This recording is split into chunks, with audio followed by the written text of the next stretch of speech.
Bienvenue sur Africa 24 dans cette nouvelle édition du Non-Stop Info. Voici les titres de l'actualité. La Tunisie a célébré ce 20 mars 2018 le 62e anniversaire de son indépendance. L'occasion pour le chef de l'État, Béji Caïd Essebsi, de s'adresser à la nation. La situation économique du pays a été évoquée par le président tunisien. Cependant, il ne s'est pas encore exprimé sur sa potentielle candidature aux élections de 2019.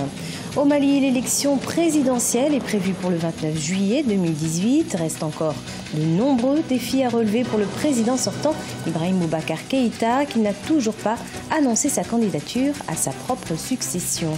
Et puis, la Maison africaine pour la paix a été inaugurée ce 19 mars à Adjatin, au Bénin, un lieu destiné à renforcer le dialogue interreligieux et interculturel.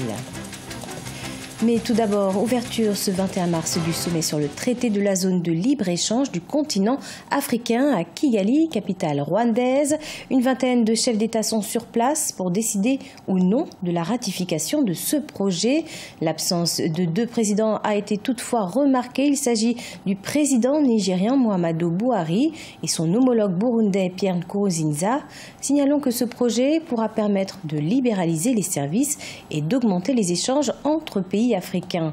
L'accord doit être ratifié à l'échelle nationale par 22 pays après signature pour entrer en vigueur.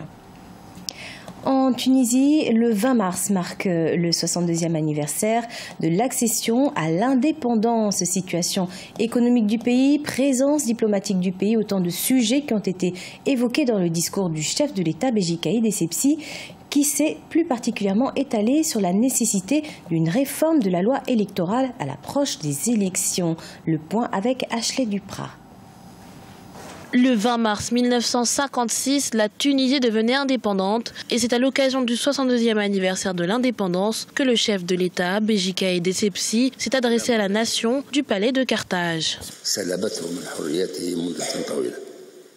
J'ai remarqué que 79,9% des Tunisiens ont un sentiment de frustration et principalement les jeunes. Les étrangers ont une bonne image de nous, mais ce n'est pas le cas ici, où l'image du pays est négative.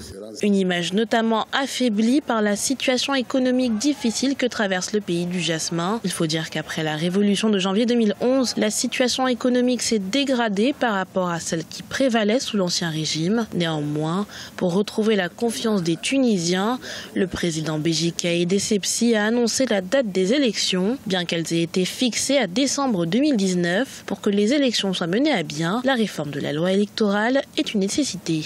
C'est peut-être l'un des freins et des blocages les plus importants d'un pays qui, en 2010-11, a choisi de se débarrasser de son dictateur, qui a choisi de changer de constitution, a choisi de donner à la femme la place qu'elle commence à mériter, parce qu'elle mérite plus encore et mieux encore.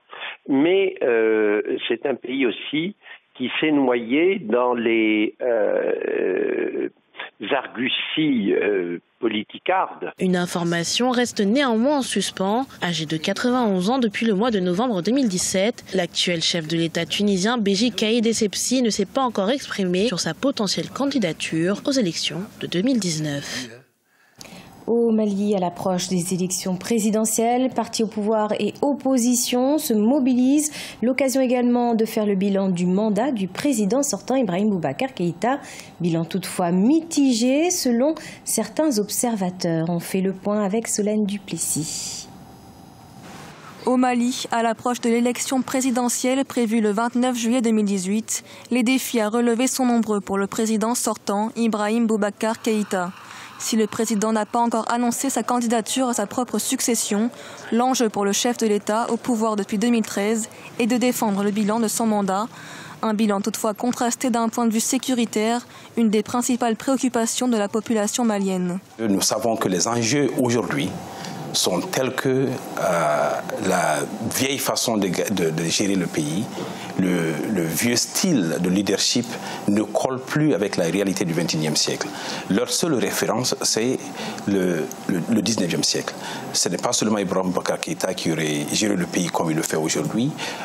Tous ces candidats de la vieille classe n'auraient pas mieux fait.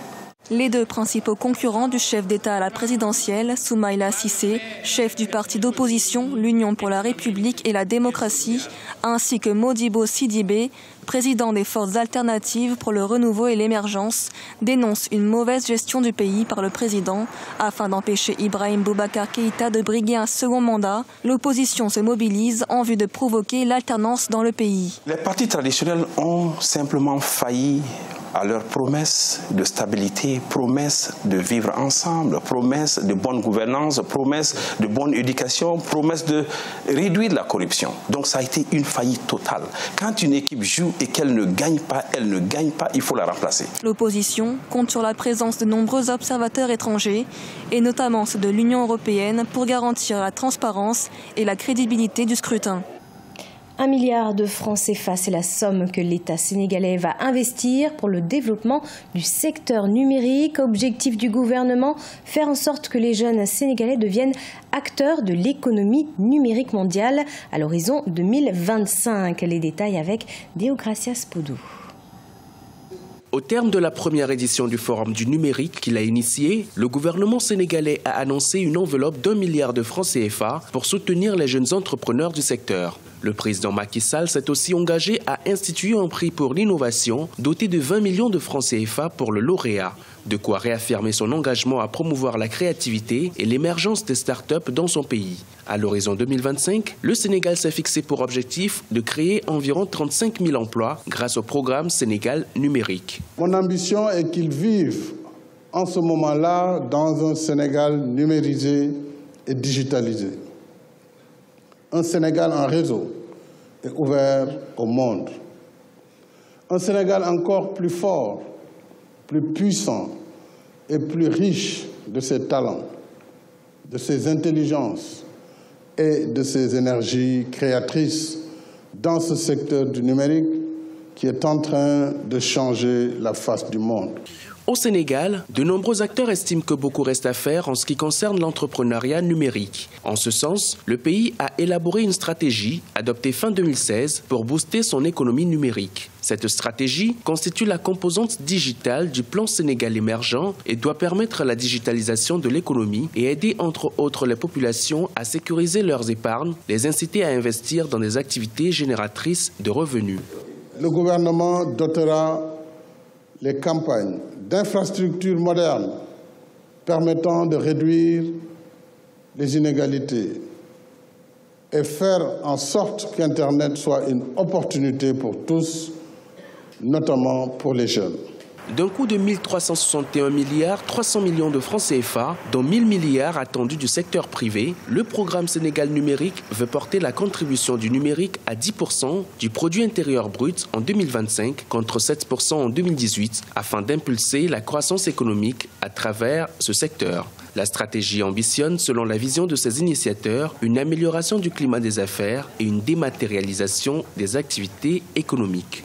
Dans l'actualité également, l'inauguration de Théophania, la maison africaine pour la paix au Bénin. Construite sur un domaine de plus de 2000 mètres carrés, ce lieu sera dédié à la prière de toutes les confessions religieuses avec un espace de recueillement libre. Les détails dans ce reportage de Leftiounou commenté par Siamlo Victoria Sedji.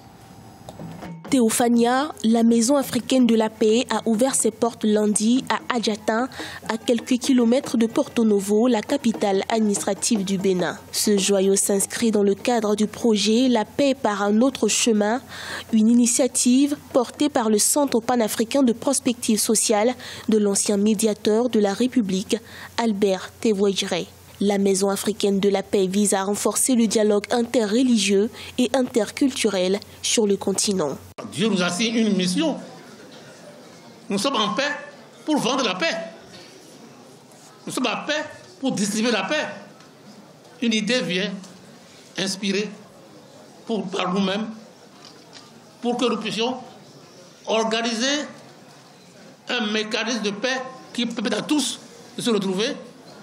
C'est notre rôle, ça, dans la région. Dieu nous a mis à part pour servir de pont, pour servir d'exemple, de modèle dans une manière de repenser la paix par un chemin qui permet à tous de se retrouver. Et voilà. La Maison africaine de la paix est construite sur un domaine de plus de 2000 m². Selon Albert Tewaidre, Théophania constitue une boussole pour la cohabitation de tous les courants religieux et le développement du continent. Le professeur Tewaidre a planté. Et nous avons vu ce qui a poussé aujourd'hui cette maison de la paix, cette maison africaine de la paix. Et elle deviendra plus forte, la maison mondiale de la paix. Ce qu'il faut maintenant, c'est l'adhésion quotidienne et l'adhésion collective des populations. Que les populations trouvent dans la religion une piste supplémentaire, une piste additionnelle à tout ce qui est fait jusqu'à aujourd'hui. Le Centre panafricain de prospective sociale entend promouvoir la paix à travers ses nombreux projets communautaires. Rappelons que la paix par un autre chemin tire son origine de l'initiative africaine d'éducation à la paix et au développement par le dialogue interreligieux et interculturel officiellement lancé au Bénin le 26 mai 2015 sous les auspices de l'Union africaine. C'est la fin de ce journal. Merci de votre fidélité. Dans un instant, une nouvelle édition de l'information sur Africa 24.